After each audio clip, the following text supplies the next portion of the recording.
Driving down the highway, doing 95 alone.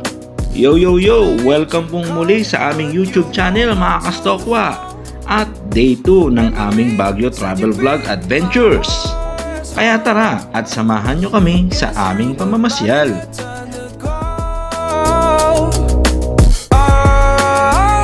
I really should've known. We were dynamite till we hit a red light. Then I see the signs. Oh, after all that time, this is it for us. You don't wanna try. God, your love was real, but it's down for us. Now you can't decide. After all this time, this is it for us. Change your energy, yeah, you switch things up. Now you seem brand new to me. But was that even for? Was you playing your games? Was you really bored? No, I really should've known. We were dynamite till we hit a red light. Then I see the signs. Oh, after all that time, this is it for us. You don't wanna try. God, your love was real, but it's down for us. No, you can't decide. After all this time, this is it for us. After all this time, this is it for us. After all this time, this is it for us. Tingin. Oh, I really should've known. We were dynamite till we hit a red light. Then I see the side. Oh, after all that time, this is it for us. You don't wanna try. God, your love was real, but it's down for us. Now you can't decide. After all this time, this is it for us.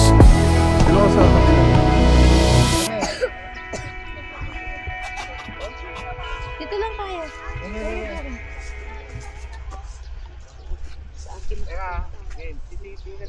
Mahulog siya. Mahulog, gala. Hi. Umikot lang ako dun, oh. Ang La Trinidad Strawberry Farm ay isang tanyag na pasyalan malapit sa Baguio City, partikular sa La Trinidad, Benguet. Kilala ito sa malalawak na taniman ng strawberry kung saan maaaring mamitas ng sariwang prutas ang mga bisita. Makikita rito ang maayos na hanay ng mga halamang strawberry na may maliliit na pulang bunga na handa ng anihin. Bukod sa pamimitas, makakabili rin dito ng iba't ibang produktong gawa sa strawberry tulad ng jam, taho na may strawberry, ice cream at iba pang pasalubong. Presko rin ang hangin at maganda ang tanawin dahil napapalibutan ito ng kabundukan. Sa kabuuan, ang Strawberry Farm ay isang masaya at kakaibang karanasan, lalo na para sa mga nais makaranas ng pamimitas ng prutas at makatikim ng sariwa at matatamis na strawberry.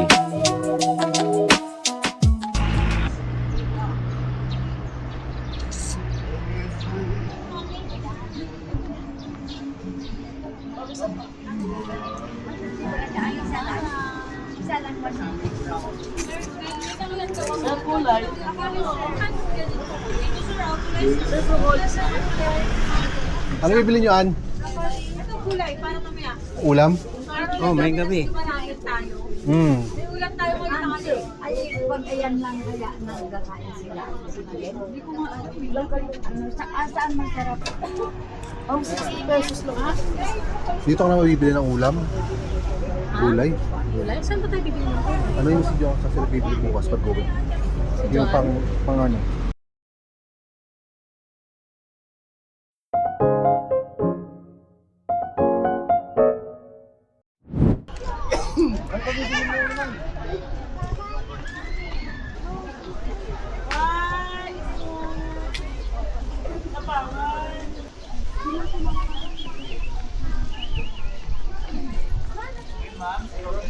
Hatina!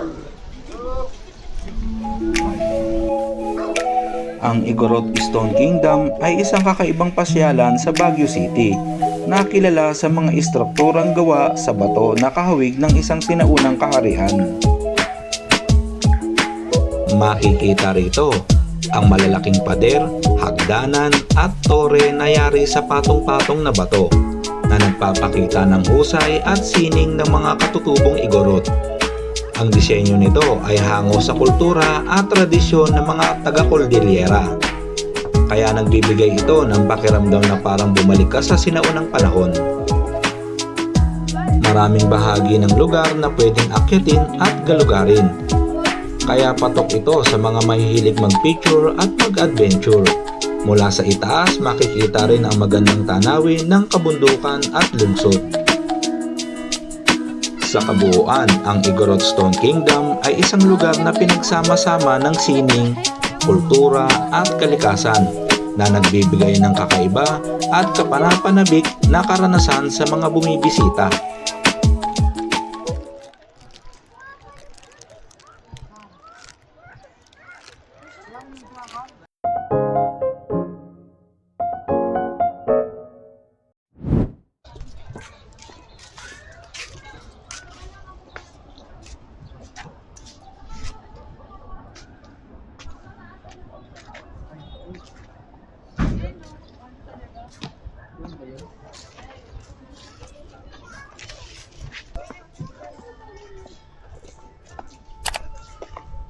The Ten Commandments.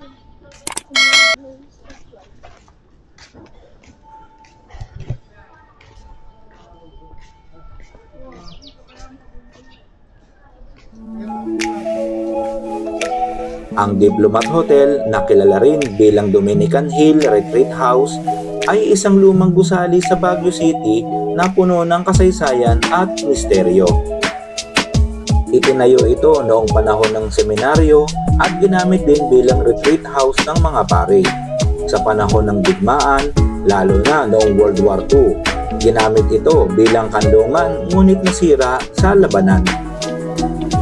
Sa kasalukuyan, makikita ang mga guho ng gusali, mga pader na luma, sirang bintana at bakas ng nakaraan. Dahil dito, naging tanyag ito bilang isa sa mga haunted na lugar sa Baguio. Kaya maraming bumibisita dahil sa kakaibang karanasan at kwento ng mga kababalaghan. Sa kabila nito, maganda rin ang tanawin mula sa lugar dahil nasa mataas itong bahagi ng lungsod at napapalibutan ng mga puno at sariwang hangin. Sa kabuuan, ang Diplomat Hotel ay isang lugar na pinagsasama ang kasaysayan, misteryo at kagandahan ng kalikasan. Kaya isa ito sa mga kakaibang pasyalan sa Baguio.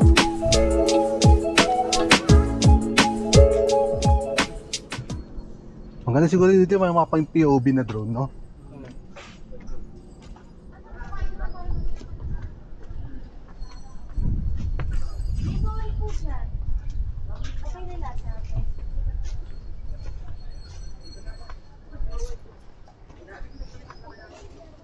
Bago na rin pala dito.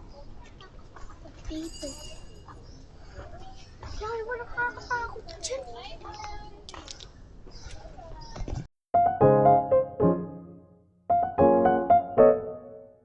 Ginawa nila ng ganyan, kahit paano may iba na pupuntahan yung tao rito.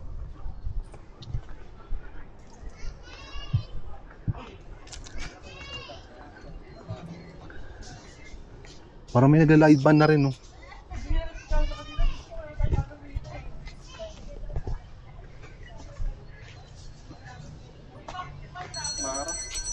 Parang yung puno. Opisyal na binuksan ng Pagsinhan Artisans Village noong October 17, 2025 sa makasaysayang Old Diplomat Hotel sa Baguio City na nagbabago ng isang site na dating kilala para sa mga kwentong multo sa isang masiglang kulturang pangkultura para sa mga lokal na artista. Ang inisyatibong ito na pinamumunuan ng City Environment and Parks Management Office or CEPMO at Artiflare Creatives ay nagsisilbing kauna-unahan na artesanong nayon ng Baguio na nagpapatibay sa katayuan ng lungsod bilang isang UNESCO Creative City for Crafts and Folk Arts.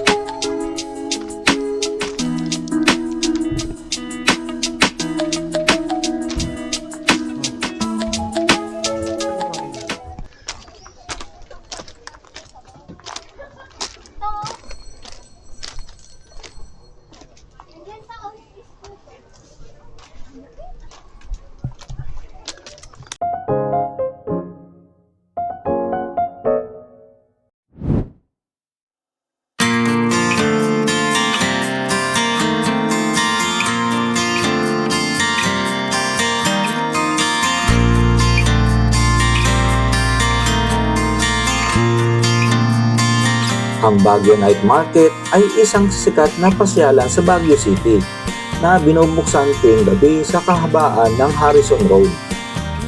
Kilala ito sa napakaraming tindahan na nagbebenta ng ukay-ukay o mga second-hand na damit sa murang halaga. Makakahanap ka rito ng jackets, sapatos, pantalon at iba pang kasuotan na swak sa malamig na klima ng Baguio. Bukod sa mga damit, mayroon ding mga pwesto ng street foods kung saan pwedeng tikman ang iba't ibang pagkain tulad ng ihaw-ihaw, fish balls, kwek-kwek at iba pang merienda. Masaya ang kapaligiran dahil maraming tao, maliwanag ang mga ilaw at buhay na buhay ang gabi. Sa kabuuan, ang Baguio Night Market ay isang lugar na puno ng saya, tipid na pamimili at masasarap na pagkain. Perpekto para sa mga gustong maranasan ang nightlife sa Baguio.